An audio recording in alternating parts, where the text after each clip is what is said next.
Yang kedua yang lain untuk kelainan metabolisme fungsi tiroid adalah hipotiroid. Hipotiroid umumnya banyak yang tidak bergejala, kecuali kalau hebat betul. Ada orang tua banyak yang hidup sampai tua dengan hipotiroid, tidak bergejala. Kalau bergejala, keluhannya biasanya dengan berat badan yang meningkat. Kalau hipotiroid terjadi pada anak-anak, hipotiroid kongenital, maka perkembangan anak tersebut menjadi kurang baik, anaknya menjadi tidak bisa tinggi, dan kemudian juga perkembangan mentalnya kurang. Pada waktu kecil mungkin anaknya waktu lahir gemuk, kemudian makan banyak, gemuk, perkembangannya tidak, cuma makan doang. Jadi anak lahir harus diperiksa untuk hipotiroid congenital. Kalau cepat diobati, misalnya baru 1-2 tahun, ya, lebih cepat lebih baik, maka anak bisa tumbuh berkembang seperti normal. Tapi kalau terlambat, maka tadi anaknya menjadi tidak tinggi, ya, dan block on tanda kutip. Jadi harus anak deteksi dengan lebih cepat untuk terjadinya, untuk adanya hipotiroid congenital. Kalau orang sudah tua, penyebab hipotiroid yang terbanyak adalah karena juga autoimun. Ya, jadi kalau tadi autoimun, autoantibody ada yang merangsang kelenjar godok menjadi hipertiroid yang tadi Graves disease. Kalau antibodinya menyebabkan radang tiroid, merusak tiroid, maka setelah sembuh kelenjar tiroidnya rusak. Kalau berulang terjadi, maka lama-lama terjadi hipotiroid benar. Ya.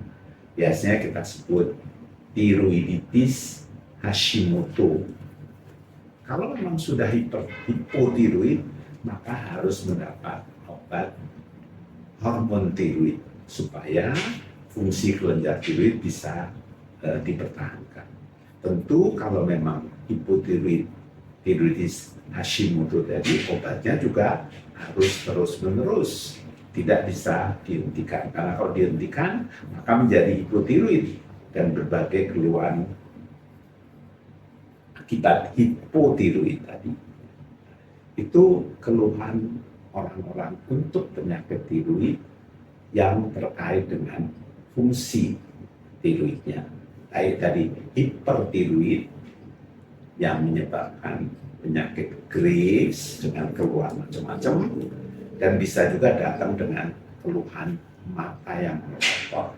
Ya, pengobatannya tadi sudah kita bicarakan. Yang kedua, kelompok hipotiroid yang juga sudah kita bicarakan pengobatannya, yang umumnya juga seumur hidup. Hipotiroid di samping karena tiroiditis Hashimoto suka terjadi akibat operasi. Operasi kalau kebanyakan atau diambil karena harus diambil semuanya, maka menjadi hipotiroid dan harus minum obat hormon tiroid. Ya. Itu penyebab kelainan metabolisme baik hiper maupun hipotiroid. Diagnosisnya tentu sama dengan pemeriksaan FT4 dan TSH untuk hipotiroid.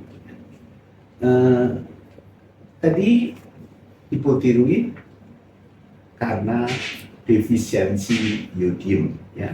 Jadi benjolan karena defisiensi yodium, ya. Jadi benjolan banyak sebabnya. Yang pertama mengenai karena defisiensi yodium. Kalau zaman dahulu banyak yang di gunung-gunung yang kurang masukan yodium. Ya. Yodium itu banyak pada sumber-sumber makanan laut, ya. Makanan laut, kerang, terus rumput laut. Ya. Di gunung nggak dapat. Jadi dulu banyak yang benjol, blokon, ya, karena kurang yodium. Tapi belakangan ini kan sejak tahun 50-60, pemerintah sudah mempunyai program untuk defisiensi yodium. Dulu dengan suntikan lipiodol, lalu belakangan sekarang dengan garam beriodium. Ya, jadi kalau tiap kali makan garam beriodium, tentu tidak akan benjol karena defisiensi yodium. Ya. Benjolan ada kondok, sebabnya banyak. Saya katakan salah satu di antaranya adalah defisiensi yodium.